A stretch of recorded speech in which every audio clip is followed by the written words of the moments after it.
নমস্কার, স্পিরিচুয়াল এক্সপ্রেসে আপনাদের সকলকেই স্বাগত। আপনারা জানেন যে রবিবার দুপুর 2টো মানেই স্পিরিচুয়াল এক্সপ্রেস নিয়ে আমরা চলে আসি এক্সপ্রেস নিউজে। আর সেখানে আমরা আধ্যাত্মিক আলোচনা নিয়েই আসি এবং আধ্যাত্মিক আলোচনা আমরা করে থাকি। আমরা প্রত্যেকেই জানি যে যে বিষয়টা যে যখন কোনো মানুষ তার নিজের অভিজ্ঞতার বাইরে গিয়ে যখন কিছু অনুভব করেন, তখন সেটাকে আমরা বলে থাকি যে ঈশ্বর অনুভূতি, একটা এরকম ধারণা আমাদের প্রত্যেকের মধ্যেই রয়েছে। সেটা কোনো মানুষ হতে পারে, কোনো নির্দিষ্ট মানে আকৃতিহীন কিছু জিনিস হতে পারে, এরকম বিভিন্ন জিনিস রয়েছে। এবং সেই যে পুরো বিষয়টা একটা প্রসেসের মধ্য দিয়ে যায়, একটা অনুশীলন, সব কিছুর আমরা থাকে জানি। তো সেটাই হচ্ছে আধ্যাত্মিকতা বলে কিন্তু আমরা জেনে থাকি। আর সেই নিয়েই আমাদের আজকের আলোচনা। অবশ্যই আধ্যাত্মিকতা কি আমরা এর আগেও জেনেছি, আলোচনা করেছি। পাশাপাশি ধর্ম, আধ্যাত্মিকতা, এইসব বিষয়গুলো তো থাকবেই। আজকে আমরা পেয়ে গেছি আর্ট অফ লিভিং এর একজন অর্গানাইজার, আমাদের সঙ্গে রয়েছেন শ্যামলেন্দু মল্লিক। আমাদের অনুষ্ঠানে আপনাকে স্বাগত। নমস্কার, আমি Shyamalendu Mallick, Durgapur art of living সংস্থা থেকে। আমরা যে বিষয়টা প্রথমেই আপনার থেকে জানতে চাইবো শ্যামলেন্দু বাবু, যে আধ্যাত্মিকতা কি, এই বিষয়টা নিয়ে আমরা আগেও জেনেছি, অনুষ্ঠানে অনেকেই এসেছেন। অবশ্যই কথা বলতে গিয়ে আধ্যাত্মিকতা বিষয়টা তো উঠে আসবেই। তো প্রথমেই যেটা জানতে চাইবো, এই ধর্ম আর আধ্যাত্মিকতা, এই দুটো বিষয়ের মধ্যে পার্থক্য কোথায়? হ্যাঁ, খুব ভালো কথা। মানে আধ্যাত্মিকতা হচ্ছে যে প্রথমেই আপনি যে কথাটা বললেন যে আমাদের নিজেদের মানুষের নিজের আত্মার পরিধির বাইরে আমার যতটা আমার নলেজ বা আমি যতটা তার বাইরে যেটাকে আমরা অনুভব করি আরও ভালো রকমভাবে কিছু, সেটাকে আমরা ঈশ্বর বলে ধারণা করে থাকি। সেটা হতে পারে কোনো মানুষ, বস্তু বা আরও কিছু, বা কোনো একটা ধারণা, এটাও হতে পারে। তো মানে আধ্যাত্মিকতাটা হচ্ছে যে যদি আমরা সহজভাবে বলতে যাই, তাহলে আমরা এটাকে যদি একটা সাপোজ মনে করুন আপনার একটা বাগান আছে, বাগানে আলো আছে, সূর্যের আলো, জল, মাটি, উদ্ভিদ সব কিছুই আছে। তাহলে আমরা সেখান থেকে কিছু ফুল বা ফল পাবো। তো আমরা যদি ওই বাগানটাকে ঠিকঠাকভাবে নার্চার করি, মানে জল, আলো, বাতাস, মাটি বা পরিচর্যা করি ঠিকমতো ভাবে, তাহলে আমরা সুন্দর ফুল বা সুন্দর ফল পাবো। তো মানে ঠিক এইরকমই আমাদের যদি আমরা আমাদের মানে মানুষকে নিয়ে যদি আমরা চিন্তা করি যে তার যে শরীর, হ্যাঁ, শরীর থাকলে শক্তি থাকবে, তার জ্ঞান, বুদ্ধি, অহংকার, চিত্ত, এই সব কিছুই থাকবে। তো এইগুলোকে যদি আমরা মানে মানে ঠিকঠাকভাবে পরিচালনা করি, শরীর, শক্তি, মন, বুদ্ধি, অহংকার, এগুলোকে যদি আমরা সঠিকভাবে পরিচালনা করি, তাহলে কিন্তু আমরা একটা ভালো ফল পাব। আর সেই ফলটাই হচ্ছে আধ্যাত্মিকতা। ঠিক তাই। যে বিষয়টা আমরা জানতে চাইছিলাম আপনার থেকে, যে ধর্ম, আধ্যাত্মিকতা, এই দুটোকে অনেক সময় অনেক মানুষ গুলিয়ে ফেলেন। ধর্ম বিষয়টা চলে আসে, সেখানে আধ্যাত্মিকতা, এই যে দুটো বিষয় অনেকের ধারণায় কিন্তু অতটা বেশি স্পষ্ট নয়। এই বিষয়টা একটু জানতে চাইবো। ভালো কথা। যে হচ্ছে যে ধর্ম, এই জগতে, সারা বিশ্বে আর কি, আমাদের জড় বস্তু আছে আর জীব বস্তু আছে।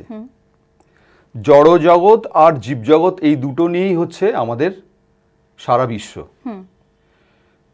প্রত্যেকটা জড় বস্তু যেগুলোর জীবন নেই, সেটাকে আমরা জড় বস্তু বলি। প্রত্যেকটার একটা একটা করে ধর্ম আছে। যেমন লোহা, ইট, কাঠ, পাথর, বাতাস, জল, প্রত্যেকটার বস্তুরই একটা একটা করে ধর্ম আছে, নির্দিষ্ট ধর্ম আছে। সেই রকম প্রাণী জগতেরও সমস্ত প্রাণীদের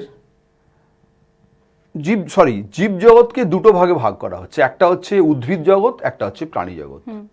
উদ্ভিদ জগতের সমস্ত বিভিন্ন উদ্ভিদের বিভিন্ন রকমের ধর্ম আছে, সেই রকম প্রাণী জগতেরও সমস্ত প্রাণীর নির্দিষ্ট একটা ধর্ম আছে।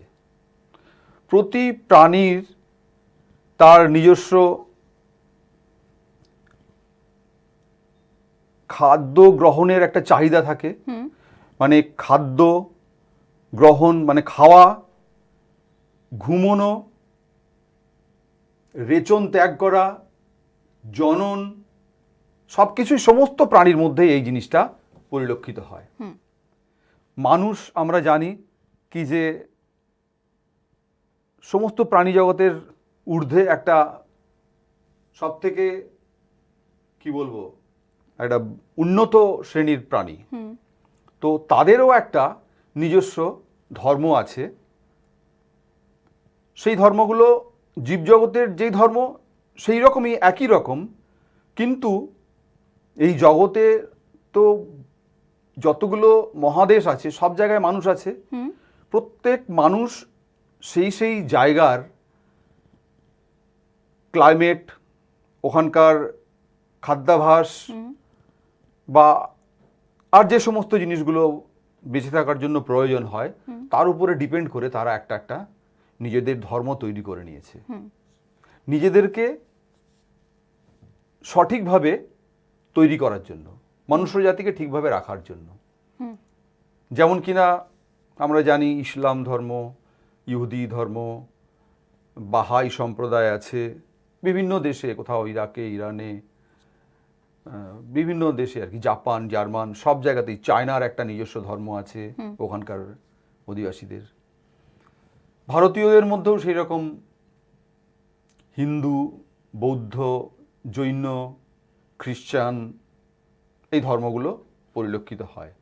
অনেক বাইরের ধর্ম এখন যেগুলো কিনা ভারতবর্ষের বাইরেও যেগুলো ছিল সেগুলো এখন ভারতবর্ষে এসে গেছে।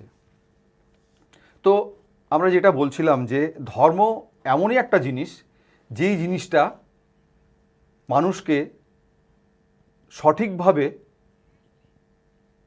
তার জীবনযাত্রার সঙ্গে মানিয়ে নিজেকে এগিয়ে নিয়ে যেতে পারে, সেটাই হচ্ছে তার ধর্ম। তো প্রত্যেক মানুষ, যেটা আমরা প্রথমেই আলোচনা করলাম, যে নিজেদের জ্ঞান বা নলেজের বাইরে যেটাকে আমরা পাই সেটাকেই আমরা ঈশ্বর বলে মানি। তো তার একটা পরিধি আছে। আমরা একটা পরিধিতে, যেই পরিধিতে আমি আছি এখন, সেই পরিধির বাইরে যখন চলে যাব তখন আরও উন্নততর কিছু পাওয়ার জন্য আমরা চেষ্টা করব। তো এইগুলো পাওয়ার জন্য আমাদেরকে যেটা করতে হবে সেটাই হচ্ছে আধ্যাত্মিকতা। এই আধ্যাত্মিকতাটা ওই আমার জ্ঞান, বুদ্ধি, অহংকার, শরীর, শক্তি এইগুলোকে ঠিকঠাকভাবে পরিচালনা করে আমরা আমাদের ওই নিজের, যেটাকে ভগবান বলছি আমরা আর কি, সেই পরিধির বাইরে গিয়ে একটা পরিধিতে গিয়ে আমরা একটা উপলব্ধি পাবো, একটা অনুভূতি পাবো। সেটাই হচ্ছে আধ্যাত্মিকতা। একদম খুব ভালো করে বললেন আপনি বিষয়টাকে, একদম সহজ করে আমরা যেটা বুঝতে পারলাম। ধর্ম সেটা কি, একদম উদ্ভিদ জগৎ, প্রাণী জগৎ সব কিছুর একটা ধর্ম রয়েছে, যেমন একটা লোহার রয়েছে, ঠিক সেরকম প্রাণীদের বেশ সুন্দর করে বললেন। যে বিষয়টায় আসবো, যে ভগবান বিশ্বাস করা, আমরা প্রত্যেকেই ঈশ্বরে বিশ্বাসী, তো সেই জায়গায় দাঁড়িয়ে ভগবান বিশ্বাসী মানে কি আধ্যাত্মিকতা, এই বিষয়টা একটু জানতে চাইবো। যে ভগবান বিশ্বাস আর আধ্যাত্মিকতা এই দুটোর মধ্যে কি পার্থক্য রয়েছে? দেখুন, ভগবান মানে যে মানুষটা ধার্মিক, সেই মানুষটা নিজেকে সারভাইভ করার জন্য, ঠিক জায়গায় নিজেকে রাখার জন্য যেইগুলো উনি মেনে চলেছেন বা মেনটেন করে বা সঠিকভাবে নিজের মধ্যে পরিচালনা করে চলেছেন, সেটা হচ্ছে তার ধর্ম। বিভিন্ন ধর্মেরই মানুষ আছে, প্রত্যেক ধর্মের মানুষই কিন্তু আধ্যাত্মিক চেতনা সম্পন্ন নাও হতে পারে। হ্যাঁ। কেন কি সবাই খাদ্য গ্রহণ, ঘুমোনো, রেচন ত্যাগ, জনন, এগুলো সমস্ত মানুষই করে থাকে। করে থাকেন একদম। তো কেউ বা সঠিকভাবে করে না, আমরা তাকে বলি উচ্ছৃঙ্খলভাবে সে জীবনযাপন করছে। আবার কেউ বা সঠিকভাবে, সঠিক পদ্ধতিতে নিজেকে এই জগতের সাথে সারভাইভ করছে, মানিয়ে নিচ্ছে। এগুলো করতে গিয়ে যেমন মানুষের ধর্ম, আহার, নিদ্রা এগুলো আছে, সাথে সাথে কিন্তু দ্বন্দ্ব আছে। দ্বন্দ্বে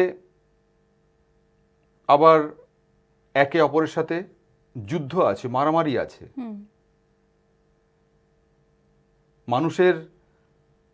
মনুষ্য প্রজাতির সঙ্গে যুদ্ধ হয়, অন্যান্য অ্যানিমেলসদের সাথে যুদ্ধ হয়। আগেকার দিনে আমরা যেমন দেখেছি যে বন্য পশুদের সাথেও লড়াই করে মানুষকে সারভাইভ করতে হয়েছে। এখন হচ্ছে যেটা মানুষে মানুষে দ্বন্দ্ব হচ্ছে। কেন হচ্ছে এটা? যে সবার মতামত সমানভাবে সমান নয়। কেউ একটু উগ্রভাবে জীবনযাপন করছে, কেউ একটু মডারেটভাবে করছে, কেউ আরও উন্নততর জীবনযাপন করছে। তো এইগুলোর মধ্যে থেকে এই মতভেদ যে আছে, মতামতের যে পার্থক্য, সেই জন্যই একে অপরের সাথে যুদ্ধ করছে। আবার কি মানে সেটা হতে পারে বিভিন্ন কারণে, খাদ্য বা বৈভব বা আরও অনেক ব্যাপার আছে যেগুলোর জন্য একে অপরের সাথে লড়াই করছে। এবং তারা যারা টিকে যাচ্ছে তারাই হচ্ছে, ডারউইন বলে গেছেন যে সার্ভাইভাল অফ দ্য ফিটেস্ট, তারাই আর কি সমাজে টিকে থাকছে। তো সব ধার্মিকই যে আধ্যাত্মিক চেতনা সম্পন্ন হবে তা নয়, কিন্তু আধ্যাত্মিক চেতনা সম্পন্ন হওয়ার জন্য তাকে ঠিক করতে হবে আমার শরীরটাকে আমি কিভাবে ঠিক রাখবো। উচ্ছৃঙ্খল জীবনযাপন করে কেউ মনে করছে যে আজকে আমি একটু অন্যরকমভাবে পার্টিতে যাব, মদ্যপান করব, আমি ভালো থাকব। Not that. তাহলে কি উনি সাময়িক সেই সময় ভালো থাকছেন, কিন্তু পরবর্তীকালে কিন্তু সেই ভালো থাকাটা ওকে কন্টিনিউ করাচ্ছে না। নিজের শক্তি, প্রত্যেকের মানুষের শক্তি আছে, সেই শক্তিটা সঠিকভাবে প্রয়োগ করা, নিজের ভালোর জন্য, সমাজের ভালোর জন্য। মানে এই নয় যে আমরা আমার শক্তিটা দিয়ে অপরকে পীড়ন করব।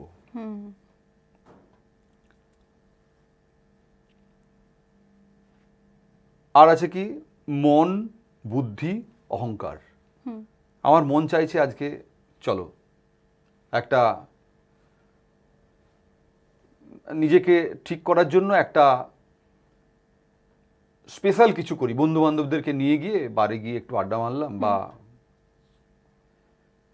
তো তার জন্য কিছু বাধা বিপত্তি আছে। তখন মন বুদ্ধিকে বললো তুমি একটা বুদ্ধি অ্যাপ্লাই করো। বুদ্ধি একটা অ্যাপ্লাই হয়ে গেল, একটা উপায় তৈরি করে বারে গিয়ে আনন্দ ফুর্তি এই সমস্ত করলো। একটু সাময়িক অহংকারে মেতে গিয়ে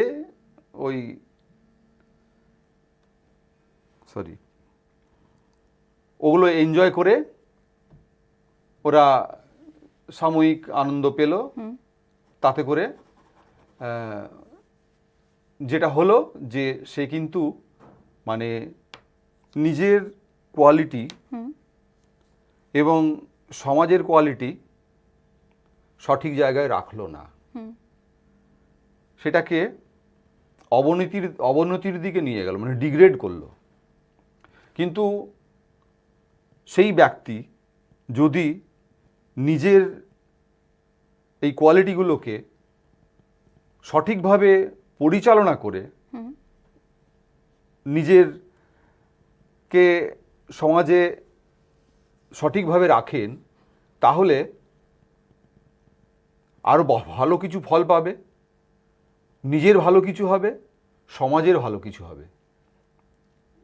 তখন আমরা ওই যে আলোচনা করলাম যে নিজের পরিফেরির বাইরে যেটাকে আমরা ভালো কিছুকে ভগবান বলে মানছি, ওই একটা লেভেলে পৌঁছে গেলাম। ওই লেভেলে আমি থাকতে থাকতে আমার মনে হবে যে আমি আরও ওপরের লেভেলে যাব। তো আমার যেরকমভাবে আমি নিজেকে লিড করছিলাম, পরিচালনা করছিলাম, ওই পরিচালনার ধারাটাকে আমি আরও উন্নত করব, তাতে করে আমি আরও ভালো ফল পাব আধ্যাত্মিকতায়। একদম যেটা বললেন আপনি, আরেকটা যেটা বিষয় আমার খুব জানতে ইচ্ছে করছে আপনার থেকে, যে বিষয়টা আপনি বললেন যে ধার্মিক যে বিষয়টা, এবং তিনি তার আধ্যাত্মবাদ যে বিষয়টা, আধ্যাত্মিক হতে পারেন, অবশ্যই যেতে পারেন, এবং অনেকেই রয়েছেন যে যারা অনিশ্বরবাদী বা নাস্তিক, যে কথাটা এখনকার বেশ কয়েক মানুষজন রয়েছেন অনেকেই যারা বলে আমি তো ঈশ্বর মানি না, আমি নাস্তিক। সেক্ষেত্রে আধ্যাত্মিকতা যদি আমরা বলে থাকি যে নিজেকে ভালো রাখা, সুস্থ রাখার পাশাপাশি যেটা বললেন আধ্যাত্মিকতা, সেখানে কিন্তু একটা বিষয় থাকে, একটা আরাধনা, একটা শক্তি, একটা সমস্ত কিছুর বাইরে গিয়ে যে একটা অনুভূতি, যেটা আপনিও বললেন, সেই বিষয়টা থেকে থাকে। তো সেক্ষেত্রে একজন নাস্তিক সে কি আধ্যাত্মবাদ মানে আধ্যাত্মিক হতে পারে? এই বিষয়টা, মানে এই প্রশ্নটা আসছে। অবশ্যই। যে নাস্তিক, দেখুন এই জগতে কিন্তু কোনো জিনিসই পার্মানেন্ট নয়। সংস্কৃতে একটা শ্লোক আছে যে, ঠিক আছে আমি বলছি ওটা, যে সবকিছুর মধ্যে সবকিছুই আর কি সাইক্লিক অর্ডারে মানে ঘূর্ণায়মান। আজকে যে ভালো আছে কালকে যে মন্দ হবে না, বা আজকে যে মন্দ আছে কালকে যে সে ভালো হবে না, এমনটা কিন্তু নয়। সবকিছুই পরিবর্তনশীল, জগৎটা পরিবর্তনশীল। আজকে যে নাস্তিক আছে সে কালকে ঈশ্বরে বিশ্বাসী হবেন না এমন কোনো নয়। ঠিক, সে কিন্তু হতেই পারে ঈশ্বরে বিশ্বাসী। শুধুমাত্র তাকে ওই পরিবর্তনের জায়গায় নিয়ে আসতে হবে, এবং তার নিজের ইচ্ছা থাকতে হবে যে আমি যেগুলো করেছি ঠিক নয়, আমাকে ভালো কিছু করতে হবে, তাহলেই সে নিজেকে পরিবর্তন করতে পারবে।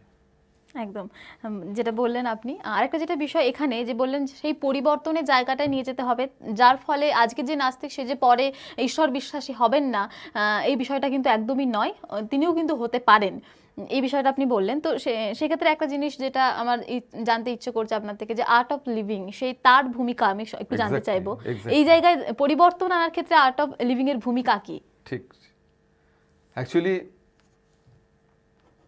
আমি যে কথাগুলো বললাম, এই ধর্ম সংস্কার, সমস্ত ধর্মগুরু বা স্পিরিচুয়াল আধ্যাত্মিক ব্যক্তিত্ব এই কথাগুলোই বলেন।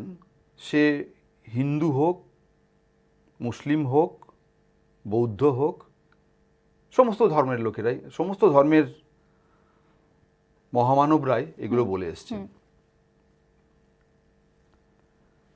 তো এই যে ধর্ম নিজেকে ধারণ করার জন্য যে জিনিসগুলো, আহার, নিদ্রা, রেচন, জনন, এই সবগুলোকেই সুন্দরভাবে, মানে উচ্ছৃঙ্খলভাবে নয়, শৃঙ্খলভাবে যদি নিজেদেরকে পরিচালনা করা যায়, এবং যে আধ্যাত্মিকতায় পৌঁছতে গেলে যে শরীরের শক্তি, মন, বুদ্ধি, অহংকার, এগুলোকে সঠিকভাবে পরিচালনা করার জন্য নিজেকে তৈরি হতে হবে। তো কিভাবে তৈরি হতে হবে? এখন তো আমরা দেখছি যোগা আর ধ্যান। যোগা আর ধ্যানের মাধ্যমে মানুষ নিজের পরিবর্তন নিজেই আনতে পারবে। কি না, ওই ব্যক্তিকে এগুলো অভ্যাস করতে হবে। এগুলো অভ্যাস করলেই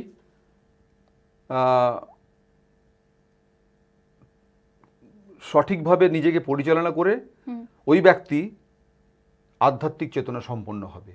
আচ্ছা, তখন আমরা যাকে আমরা নাস্তিক বলছিলাম, উনি কিন্তু তখন ওই আমার নিজের পরিফেরির বাইরে আরও ভালো কিছু, বৃহৎ কিছু পাওয়ার জন্য ঈশ্বরের ওপরে তার একটা বিশ্বাস এসে যাবে। ঠিক তাই। এবং আধ্যাত্মিক তিনি হতে পারবেন এবং তার যে নাস্তিকতা এটা কিন্তু কেটে উঠে যাবে। এটা আর্ট অফ লিভিং কিন্তু দেয় অবশ্যই। Not only art of living, সমস্ত ধর্মগুরু এটা বলেন বা হ্যাঁ এটা দাবি করে থাকেন। হ্যাঁ, অবশ্যই যেটা বললেন সেটা পরিস্থিতির ওপর অনেক সময় ডিপেন্ড করে। সেক্ষেত্রে এক্ষেত্রে আমরা আর্ট অফ লিভিংয়ের ভূমিকা জানতে চেয়েছিলাম ওনার থেকে, সেটা উনি বললেন যে যোগা এবং মেডিটেশন যেটা বললেন ধ্যান, সেই বিষয়টা অনেকটা প্রভাব ফেলে। সেক্ষেত্রে আরেকটা যেটা বিষয় যে এই আধ্যাত্মিক জীবনে প্রবেশ, আধ্যাত্মিকতা তার মধ্যে যাওয়া, এই যে এইটার মধ্যে মানে প্রথম ধাপ সেই ধাপটা যদি জানতে চাই যে প্রথম ধাপে আমরা কেউ শুরু করছে, তো সেইখানে প্রথম ধাপ তার কি হতে পারে? দেখুন, আমাদের তো শরীর আর মন, শরীরটা ঠিক করতে হবে। শরীর ঠিক করার জন্য আমাদের যোগাভ্যাস করতে হবে। যোগাটা হচ্ছে যে এমনই একটা জিনিস যেটা আমাদের ব্যক্তিবিশেষের যে স্থূলতা আছে, সেই স্থূলতাকে, যোগাভ্যাসটা হচ্ছে সেই জিনিস যে ব্যক্তিবিশেষের স্থূলতাকে সূক্ষ্মতার দিকে নিয়ে যাবে। আচ্ছা, আর সূক্ষ্মতার দিকে নিয়ে গিয়ে তাকে, সেই ব্যক্তিবিশেষকে ধ্যানের দিকে মনন করতে সাহায্য করবে। আর ধ্যান এমন জিনিস যে আরো সূক্ষ্ম অনুভূতিতে নিজেকে পৌঁছাতে পারবে। তাহলে কি হবে? নিজের শরীর, মন, বুদ্ধি, অহংকার এগুলোর উপরে কন্ট্রোল করার জন্য সে নিজেই রেসপন্সিবল হবে। নিজেকে আমি পরিবর্তন করতে পারবো। আমার এই মানসিকতা, এই মনোভাব বা এই নিজের মধ্যে যে বদ বুদ্ধি আছে, ওগুলো নিজেই সে মানে কন্ট্রোল করতে পারবে। তখন সেই যে খারাপ অভ্যাসটা, যে বদ অভ্যাস বা বদ বুদ্ধি, সেগুলো কোথাও হচ্ছে যে সে কাটিয়ে উঠতে পারবে এই ধ্যানের মাধ্যমে। নিশ্চয়ই, একদম যেটা উনি বললেন। আরেকটা যেটা বিষয় জানতে চাইবো যে এই যে ধ্যান, এই বিষয়টা অনেক সময় আমরা বলি থাকি যে এমনি মেডিটেশন দেখবেন বাচ্চাদেরকেও করানো হয়, যে বিষয়টা মনোনিবেশ করার জন্য কিন্তু খুব একটা কাজে লাগে। তো মন স্থির রাখা, একটা চঞ্চল মন শুধু বাচ্চাদের ক্ষেত্রে নয়, অনেক বেশি বয়স পর্যন্ত এবং অনেকেরই থেকে থাকে এই বিষয়টা, মনটা স্থির হয় না, এই মনোনিবেশের ব্যাপার একটা থেকে থাকে। সেক্ষেত্রেও আমি যদি আধ্যাত্মিক জীবনে প্রবেশ করছি, তো সেই জায়গায় দাঁড়িয়ে একটা যে এই যে মনোনিবেশ, মন স্থির করা, প্রথম সেটা তো হয়ে উঠবে না। এরকমই একটা বিষয় আমরা সবাই ফেস করে থাকি। তো সেটা কিভাবে আসবে সেই জায়গায়, বা সেটার জন্য কি আলাদা কোনো প্রসেস একটু জানতে চাইবো। সেটার জন্য প্রসেস হচ্ছে যে আমি প্রথমেই বললাম যে শরীরকে ঠিক রাখতে হবে। আমাদের শরীরকে ঠিক রাখতে গেলে আমাদের খাদ্যবস্তুর উপরে কন্ট্রোল আনতে হবে।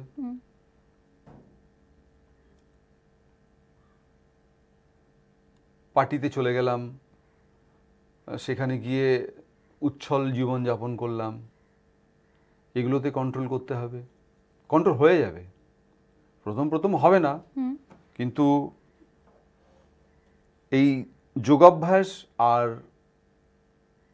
ধ্যান অভ্যাস, মানে যেটা মেডিটেশন, এগুলো যদি কেউ রেগুলার প্র্যাকটিস করে তখন এগুলো নিজে নিজেই কুপ্রভাবগুলো শরীরের বা মনের ওগুলো চলে যাবে। শিশুরা চঞ্চল হয়, কিন্তু তাদের চঞ্চলতা দেখবেন তাদের মনের পরিবর্তনটাও খুব তাড়াতাড়ি হয়। মারপিট, ঝগড়াঝাটি, বকাঝকা এগুলো অল্প সময়ের মধ্যে ওরা ভুলে যায়। একে অপরের সাথে খেলার মাঠে, বাড়িতে বা মা বাবার তিরস্কার পেল, কিছুক্ষণ পরেই কিন্তু সেই ছেলেটা ভুলে যায়, বাচ্চাটা ভুলে যায়। বড়দের কিন্তু মানসিকতায় যে জটিলতা ভুলে যেতে দেরি হয়। সেই জন্য বাচ্চারা খুব কম সময়ের মধ্যেই নিজেদেরকে মেডিটেশনে নিয়ে আসতে পারে, যেটা কিনা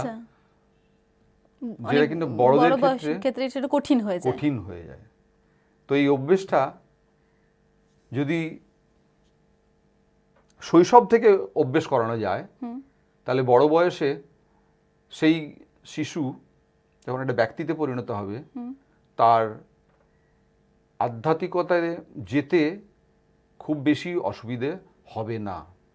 তাই বলে যে একজন গ্রোন আপ ম্যান মানে বড় বয়সের মানুষ যে আধ্যাত্মিকতায় যেতে পারবে না তা নয়, তাকেও এই অভ্যেসগুলো করতে হবে।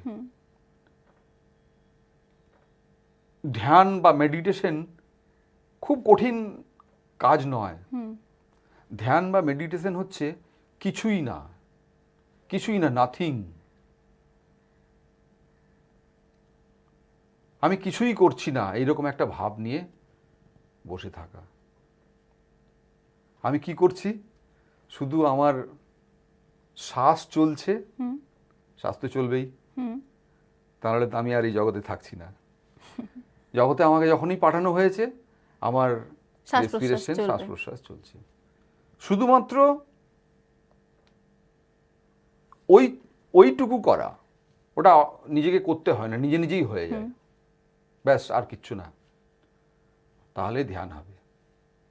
এবং সেটা কিছুই না আপনি বললেন, এবং তার ফলাফলটা কিন্তু আবার অনেক কিছুই।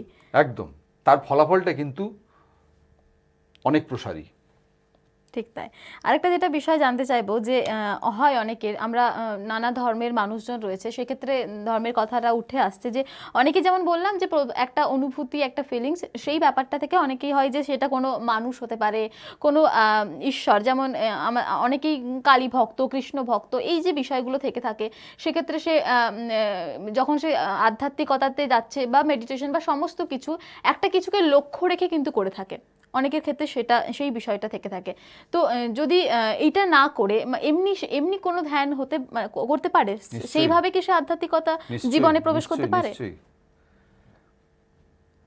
মানে কিছু কিছু ব্যক্তি যারা আপনি যেটা বললেন, মা কালী, বাবা শিব, মা দুর্গা, আল্লাহ, বুদ্ধ, খ্রিস্টান, যীশু খ্রিস্ট, এই ভাব নিয়ে নিজের মনকে কন্ট্রোল করে মনের যে চাহিদা সেগুলো পূর্ণ করে। আবার এগুলো না নিয়েও কিন্তু আমি কিছুই করছি না এই ভাব নিয়েও ধ্যান করা যায়। সেটা কিভাবে, এটা জানতে চাইবো। সেটা জানতে গেলে তো আর্ট অফ লিভিং আসতে হবে। তবু আমি বলি যে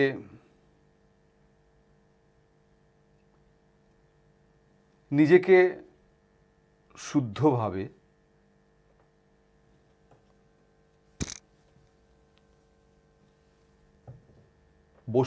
বসে যে কোনো সময়, গাড়ি চালানো বাদ দিয়ে আর কি, শান্ত হয়ে চোখ বন্ধ করে শুধু শ্বাসের দিকে ধ্যান দিয়ে চুপচাপ বসে থাকা, 10 মিনিট 5 মিনিট, 10 মিনিট, 12 মিনিট বসে থাকা, তাহলেই কিন্তু ধ্যান করা হবে। এই নয় যে বসে থাকলেই আমি অন্য কিছু চিন্তা আসবে না মনের মধ্যে, তা নয়, সে চিন্তাগুলোও কিন্তু আসবে। এবং দেখবেন যে এটা হয় যে মানে আমার নিজের ক্ষেত্রে হয়, আমি তো সেটা বলছি যে অনেক সময় হয় কি যে ওইভাবে বসে থাকলে চুপচাপ কোথাও যেন চিন্তা ভাবনাগুলো মাথার মধ্যে আরো বেশি ঘোরাফেরা করে। একদম, এটাই হচ্ছে, আমরা তো মানুষ, আমরা তো সামাজিক, সমাজের বিভিন্ন ফেজের মধ্য দিয়ে আমরা এখানে এসেছি, তো বিভিন্ন দশার মধ্য দিয়ে আমরা এসেছি এই জায়গাটাতে। অনেকগুলো স্টেপ আমাদের পার হতে হয়েছে, যার জন্য আমাদের স্মৃতিতে অনেক জিনিস থেকে গেছে। সেগুলো তো আসবেই, সেগুলো তো আসবেই, কিন্তু অভ্যেস করতে করতে 1 দিন, 2 দিন, 1 বছর, 2 বছর, 10 বছর ওগুলো আর আসবে না। ও ধ্যানটা আসা কিন্তু, আমি বসলাম চোখ বন্ধ করে আর ধ্যান এসে গেল, নট দ্যাট। কিন্তু আসছে না বলে যে আমি বসে থাকবো না তা নয়। আচ্ছা, এটাও নয় যে আমার ধ্যান আসতেই হবে, আমি খুব কষ্ট করে বসে থাকছি, ধ্যান আমাকে করতে আসতেই হবে, হতেই হবে, তাও না। তাহলে কি, আমি তো ফোর্স করছি, আমার মাইন্ড তো ফ্রি নয়, মন তো চঞ্চল। চিন্তা আসবে, আবার চিন্তা চলে যাবে, আবার চিন্তা আসবে, আবার চিন্তা চলে যাবে। ধীরে ধীরে একটু একটু করে ধ্যান আসবে। ঠিক তাই, মানে আসবে সেটা, প্রথমের দিকে আসবে না, মন চঞ্চল এবং অনেক চিন্তা ভাবনাও আসবে, ফোর্স করে নয়, কিন্তু আমি করব এই মনোভাবটা থাকতে হবে, এবং সেটা 1 বছর, 2 বছর, 5 বছর, 10 বছর পরে সেটা কোথাও চলে যাবে, এবং তখন আমি প্রকৃত যে ধ্যান সেটা করতে পারবো।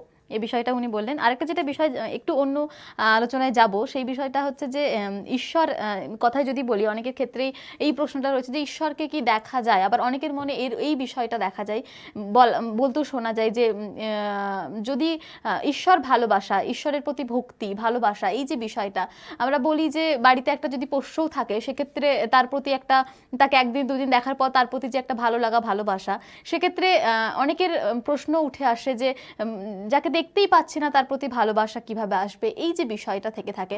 সেক্ষেত্রে অনেকের থেকে শোনা যায় যে অনেকেই বলে থাকে না, ঈশ্বরকে দেখা যায়, যদি সেইভাবে ডাকা যায়, সেইভাবে যদি আরাধনা করা যায় ঈশ্বরের, তবে হয় সে বিষয়টা। আধ্যাত্মিকতায় কিন্তু এই একটা পার্ট থেকে থাকছে।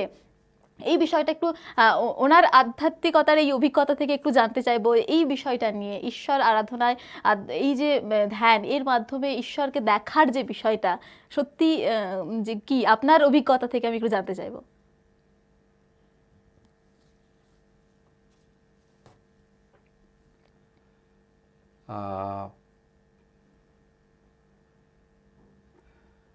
কেউ যদি জিজ্ঞেস করে আপনি ঈশ্বর দেখেছেন, কেউ বলবে না আমি দেখিনি, কেউ বলবে হ্যাঁ আমি দেখেছি, আমি বলবো হ্যাঁ আমি দেখেছি। আপনার মধ্যে, আমার বাড়িতে যে পেট আছে তার মধ্যে, আমি যে বাগানে গাছটা লাগিয়েছি তার মধ্যে। এই ঈশ্বর দেখার অনুভূতিটা সেই ব্যক্তি বিশেষের মধ্যে গ্রো করতে হবে। তো সেই ব্যক্তি বিশেষের মধ্যে ঈশ্বর দেখার অনুভূতিটা তখনই গ্রো হবে যখনই সে সঠিকভাবে ধর্ম পালন করছে, সঠিকভাবে তার আধ্যাত্মিকতাকে পরিচালনা করছে, ঠিক তখনই আমরা ঈশ্বরকে পাব। এটাও কিন্তু ওই ধ্যানের মতো খুব কঠিন কাজ নয়, আবার খুব কঠিন কাজও।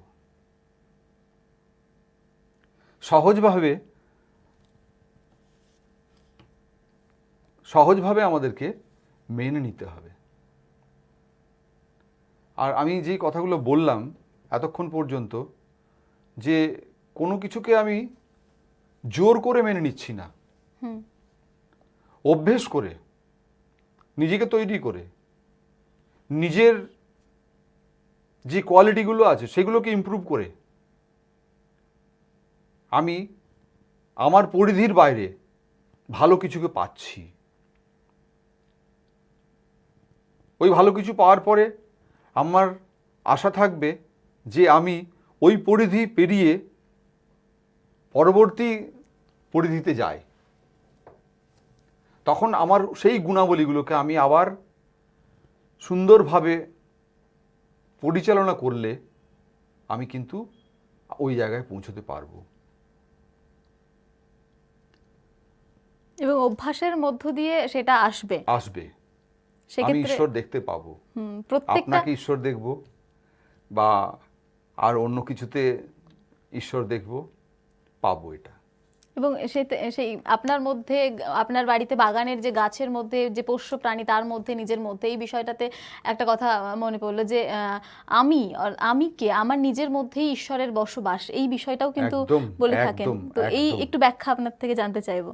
একদম, এই যে আমি আবার সেই একই কথা বলছি যে আমি যদি আমার আমিত্বকে ঠিক করি, ঠিক জায়গায় রাখি, তাহলেই তো আমি ভগবান, তাহলেই তো আমি ঈশ্বর। আমি যদি সঠিকভাবে নিজেকে না রাখি, নিজেকে নিয়ে না পরিচালনা করি, আমাকে তো আমার সমাজ ঘৃণা করবে। একটা সময় আসবে যে আমি নিজেকে ঘৃণা করব। সেই জায়গা থেকে বেরিয়ে আসার জন্য নিজেকে সঠিকভাবে পরিচালনা করা, সেটাই হচ্ছে আধ্যাত্মিকতা। এবং ওই আধ্যাত্মিকতা থেকেই আমরা ঈশ্বরের কাছে পৌঁছতে পারবো। ঠিক তাই। হ্যাঁ, তো এই যে আপনি বললেন যে এখন হচ্ছে না, হবে 1 বছর 2 বছর, তো যদি কেউ শুরু করেন এখন থেকে, তো তাও কতটা সময়ের ব্যাপার থেকে থাকে যে সে একদম আধ্যাত্মিক জীবনের মধ্যে প্রবেশ করবে, তার মধ্যে এই বিষয়টা এসে যাবে, এই যে বিশ্বাস, এই যে একটা চিন্তাধারা, উচ্ছৃঙ্খল জীবনযাপন, সবকিছু থেকে মুক্ত লাভ করবে? ঘটনাটা হচ্ছে যে আজ হচ্ছে না, কাল হচ্ছে না, 1 বছরে হচ্ছে না, 10 বছরে হবে, এটা যেমন ঠিক, আবার আজকালের মধ্যেও কিন্তু হয়ে যাবে। আচ্ছা, ওই যে নিজের মনকে ঠিক জায়গায় ধরে রাখা, মনকে ঠিক জায়গায় চোখ বন্ধ করে যখনই বসবো, তখনই আমার মনের মধ্যে অনেক চিন্তা আসবে। ওগুলো যখনই আসবে না, আমি কিন্তু ঠিক সেই জায়গায় তখন পৌঁছে যাব। তবে এই নয় যে আমার মেডিটেশন হলো না বলে যে আমি কিছু পেলাম না, 10 মিনিট 15 মিনিট বসে সময় নষ্ট করলাম, তা নয়। আমি কিন্তু কিছু করলাম, আমি কিন্তু কিছু পেলাম, সেই অনুভূতিটা নিজের মধ্যে জাগাতে হবে, জেগে যাবে। ওই ব্যক্তি কিচ্ছু না, 10 মিনিট চোখ বন্ধ করে চুপচাপ বসে থাকার পরেই নিজেকে অনুভব করতে পারবে যে হ্যাঁ, আমি কিছু পেলাম। সেই পাওয়াটা কিন্তু কম পাওয়া নয়, অনেক পাওয়া। ওই জন্যই আমাদের গুরুজি বলেন যে দিনে অ্যাটলিস্ট, শ্রী শ্রী রবিশঙ্করজি বলেন, দিনে কমপক্ষে আমরা, যে কোনো সময় হচ্ছে মেডিটেশন সময়, কমপক্ষে 2 বার আমরা যদি মেডিটেশন নিয়ে বসি, নিজেদেরকে বসি, কিচ্ছু না, চোখ বন্ধ করে 10 মিনিট বসে থাকো, অনেক পাওয়া হবে, অনেক পাওয়া হবে। ঠিক তাই, অবশ্যই। আরেকটা যেটা বিষয় জানতে চাইবো, যে সেক্ষেত্রে যে বিষয়টা উঠে আসছে, যে আপনি যেটা বললেন, এর পাশাপাশি আরেকটা যেটা বিষয়, আর্ট অফ লিভিং এর কথায় যদি আমরা যাই, সেখানে মেডিটেশনের ব্যাপারটা অবশ্যই আসছে। পর্দার ওপারে যারা রয়েছেন দর্শক বন্ধুদের জন্য, অবশ্যই আপনি যেটা প্রথমেই বলে দিলেন যে আর্ট অফ লিভিং এ তো আসতেই হবে। তো সেক্ষেত্রে একটু ছোট্ট করে আপনার থেকে জানতে চাইবো যে মেডিটেশনের যে প্রসেস রয়েছে, সেটা একদম সহজভাবে কিভাবে মানুষ ঘরে বসেই করতে পারবেন। ঠিক, দেখুন, এই বিশ্বে দুটো শ্রেণীর মানুষ আছে। একটা শ্রেণী হচ্ছে আর্ট অফ লিভিং ম্যান, আর একটা শ্রেণী হচ্ছে নন আর্ট অফ লিভিং ম্যান।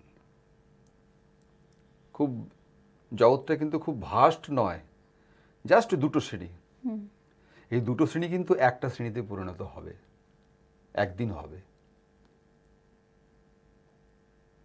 এখন এই প্যান্ডেমিক সিচুয়েশনে আমরা দেখছি সমস্ত এই যে ওয়ার্ল্ড হেলথ অর্গানাইজেশন বা সমস্ত যে স্বাস্থ্য সংস্থাগুলো আছে, সবাই কিন্তু মেডিসিন বাদ দিয়ে মেডিটেশনের কথা বলে আসছে, ঠিক না? অবশ্যই। তো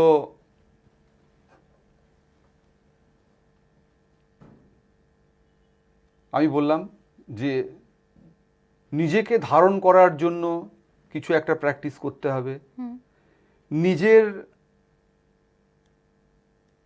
বোধ বুদ্ধি অহংকার এগুলোকে কন্ট্রোল করার জন্য কিছু শিখতে হবে। তাহলে আমরা মেডিটেশনের জায়গায় নিজেকে সঠিকভাবে নিয়ে আসতে পারবো। কিচ্ছু না, খুব সিম্পল জিনিস এগুলো, এমন কিছু না। নিজেকে নিজের ধারণ করার জন্য যেই প্র্যাকটিসগুলো, খাওয়া দাওয়া কন্ট্রোল, যোগাভ্যাস করা, এগুলো খুব বড় কাজ না, খুব কঠিন কাজ না, কিন্তু করতে হবে। হ্যাঁ, আপনার সাথে কথা বলতে গিয়ে আজকের অনুষ্ঠানে আমরা প্রায় শেষের দিকে চলে এসেছি। তো আপনি বারবারই বলে আসছেন যে বিষয়টা খাদ্যাভ্যাস পরিবর্তন করা। তো সেক্ষেত্রে একটু আমি ছোট্ট করে জানতে চাইবো যে মানুষের খাদ্য তালিকায় খাদ্যাভ্যাসের পরিবর্তন বলতে আপনি মানে কি কি খাদ্যের কথা বলবেন, আমি একটু জানতে চাইবো আপনার থেকে। সেই খাদ্যটার কথাই বলবো, যে খাদ্যটা সহজে আমার শরীর নিতে পারবে, আচ্ছা, সেটাই হচ্ছে সঠিক খাদ্য।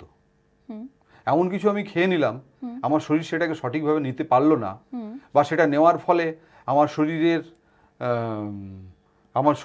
জীবন ধারণ আমি ঠিকমতোভাবে করতে পারলাম না, সেটা হচ্ছে আমার কাছে কেন, যে কোনো ব্যক্তির কাছে সেটা হচ্ছে খারাপ খাদ্য, বা কি বলে ওটাকে, মানে ঠিক খাদ্য নয় আর কি। ব্যাস, যেটা সঠিকভাবে আমি ইনটেক করতে পারবো, আমার শরীর ইনটেক করতে পারবে, সেটাই হচ্ছে। কারণ নইলে কি হবে, তার ফলে শরীরের একটা অসুস্থতা থাকবে, আর শরীর অসুস্থ থাকলে সেক্ষেত্রে যখন আমি যদি ধ্যানের কথা বলি তাহলে সেটা আমি কোনোদিনই আসবে না। মানে শরীর খারাপ, দেখবেন যদি শরীর খারাপ হয় সেই সময় কেউ কিছু বললেও আমাদের কোথাও যেন একটা রাগ চলে আসে, একদম হয়। তো সেক্ষেত্রে শরীর যদি আমাদের ঠিক না থাকে তাহলে আমরা কিন্তু ধ্যান বা মেডিটেশনে মনোযোগী হতে পারবো না। ঠিক তাই, আমরা একদমই অনুষ্ঠানের শেষে চলে এসেছি। আপনাকে অনেক কিছু আপনার থেকে আজকে জানতে পারলাম। আমরা আমি নিজে যখন যেরকম অনেক কিছু জানলাম, সঙ্গে দর্শক বন্ধুরা আশা করি অনেকটাই উপকৃত হয়েছেন। একদম শেষে যেটা আপনাকে বলবো যে দর্শক বন্ধুদের উদ্দেশ্যে আপনার কি বার্তা থাকবে আজকে?